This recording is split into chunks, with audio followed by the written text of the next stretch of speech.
Қайырлы күн. Бүгін біз жылжымайтын мүліктің болуы және болмауы туралы анықтама алатын боламыз. Ол үшін жылжымайтын мүлік бөліміне кіреміз.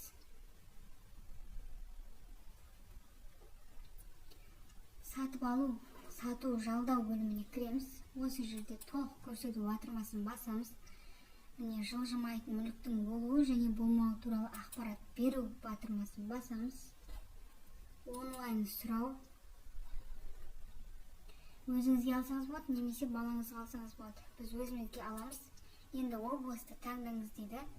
Алматы облысы бізде. Қол қою және анықтама алу батырмасын басамыз. Электрондық цифрлық қолтаңба арқылы қол қоятын боламыз.